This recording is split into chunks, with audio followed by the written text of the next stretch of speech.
یہ ایک کہانی ہے جو محض ایک تخلیق کی بیان ہے اور جہنم کی 24 گھنٹوں کی صورتحال کو ظاہر کرنے کے لیے لکھی گئی ہے۔ اس میں سائم کا نام صرف ایک فرضی کردار کے طور پر استعمال کیا گیا ہے تاکہ مثال کے طور پر ہمیں یاد دہانی ہو کہ اپنی زندگی اور اعمال کی اصلاح کرنی کتنی ضروری ہے۔ اصل حقیقت اللہ ہی جانتا ہے، کیونکہ اللہ تعالیٰ کی رحمت بے حد وسیع ہے اور آخرت کے حالات کا علم صرف اسی کے پاس ہے۔ اس کہانی کا مقصد صرف یہ ہے کہ ہم سب عبرت حاصل کریں، توبہ کریں اور نیکی کے رستے پر چلنے کی کوشش کریں تاکہ اللہ کی رضا حاصل ہو۔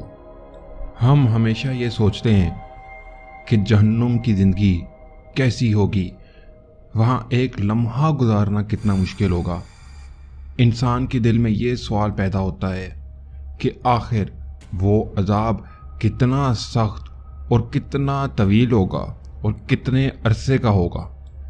چنانچہ سورہ احزاب کی آیت نمبر 64 اور 65 میں آتا ہے، بے شک اللہ نے کافروں پر لعنت فرمائی ہے اور ان کے لیے دہکتی ہوئی آگ تیار کر رکھی ہے، وہ اس میں رہیں گے ہمیشہ ہمیشہ، نہیں پائیں گے وہ کوئی حمایتی اور نہ کوئی مددگار۔ رات کے 12 بجے جہنم کے دروازے پر صدا کا آغاز ہوتا ہے۔ عدل الہی کی عظیم عدالت میں جب سائم کے اعمال کا وزن کیا گیا تو کل کائنات ایک لمحے کے لیے رکی ہوئی سی محسوس ہوئی۔ ہر نیکی اور ہر گناہ کا حساب کتاب کیا گیا، اور جب فیصلہ آیا کہ سائم کا شمار جہنم کے حقداروں میں ہے تو جیسے زمین کے نیچے سے بجلی کی سی گرج اٹھ گئی۔ یہ فیصلہ اس کے وجود کی تمام امیدوں کو موت کے گھاٹ اتارنے والا تھا۔ سائم کی آنکھوں کے سامنے ہر غلطی، ہر گناہ کی فلم چلنے لگی۔ اس کے دل میں خوف کے سائے گہرے ہوتے گئے۔ وہ جانتا تھا کہ اب واپس مڑنے کا کوئی راستہ نہیں ہے۔ اللہ کی عدالت کی طرف سے سزا کا اعلان اس کی تقدیر بن چکا تھا۔ پھر اسے جہنم کی طرف لے جایا گیا۔ راستہ بے انتہا تاریک اور خاموش تھا۔ کہیں کہیں دور دور سے بے شمار روحوں کی کراہت سنائی دے رہی تھی، جن کی آوازیں جیسے زمین کو چیر ڈالتی ہوں۔ سائم کی سانسیں تیز ہو گئیں اور جسم کانپنے لگا۔ اس کی روح جیسے ہلکی ہلکی لرز رہی تھی، گویا اسے معلوم تھا کہ آگے جو منظر ہے وہ موت سے بھی زیادہ بھیانک ہے۔ جہنم کے دروازے پر پہنچ کر سائم کو گھیرے میں لینے والے شعلے اور آگ کے سیلاب نے اسے گھیر لیا۔ دروازے کے پاس کھڑے فرشتے، جن کے بدن لوہے کے کانٹوں سے بھرے تھے، سخت نگاہوں سے سائم کو گھور رہے تھے۔ ان کی آنکھیں سرخ لاوے کی طرح روشن تھیں اور ان کی آوازیں بجلی کی گرج کی مانند کڑک رہی تھیں۔ ان کے ہاتھوں میں زنجیریں تھیں جو بے رحمی سے جسم سے گوشت الگ کر دیتی تھیں۔ سائم یہ سب دیکھ کے ڈر گیا، لیکن اچانک ایک فرشتے نے سخت اور کڑوے لہجے میں کہا، سائم، تمہیں وہ سزا ملے گی جس کے تم مستحق ہو۔ اب تمہاری زندگی کی تمام خوشیاں فنا ہو چکی ہیں۔ تمہارا جسم اور روح یہاں ہمیشہ ہمیشہ کے لیے جلتا رہے گا۔ سائم نے خوف زدہ ہو کر کہا، کیا میں کوئی موقع نہیں پا سکتا؟ کچھ معافی یا کچھ مہلت مجھے مل سکتی ہے؟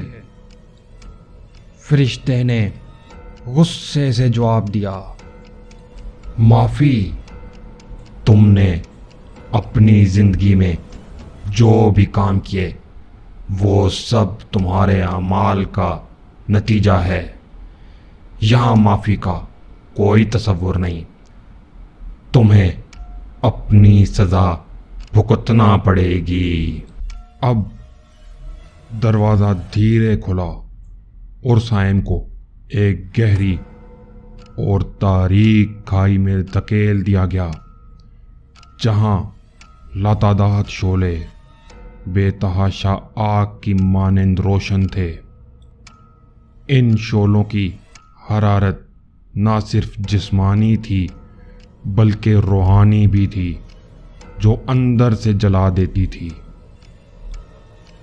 ہر قدم پر سائم کے پیر تپتی ہوئی راکھ میں دھنس رہے تھے اور ہر سانس اس کے وجود کو سورش سے بھر رہا تھا۔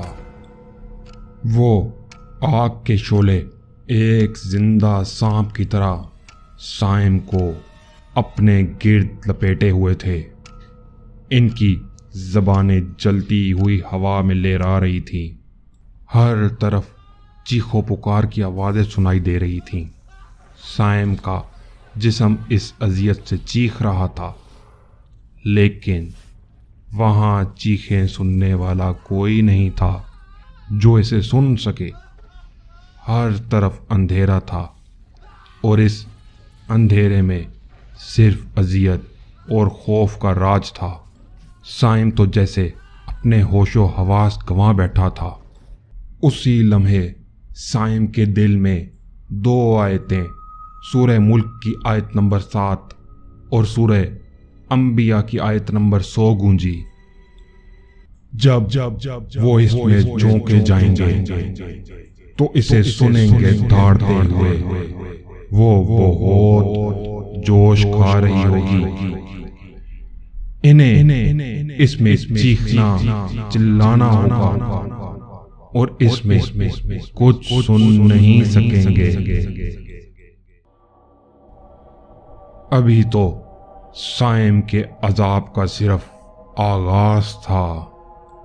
سائم کی روح پر ہر لمحہ ہزاروں چھریوں کے وار ہوتے، گوشت پھٹتا، خون ٹپکتا اور درد ناقابل برداشت حد تک بڑھتا جا رہا تھا۔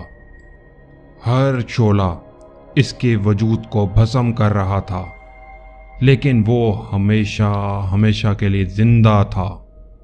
اس کے ہاتھ پاؤں میں زنجیریں جکڑی ہوئی تھیں جو آگ میں جل رہی تھیں، اور ہر حرکت کے ساتھ وہ گوشت کو چیر رہی تھی۔ سائم کی آنکھوں کے سامنے صرف موت کا خطرناک اور خوفناک منظر تھا۔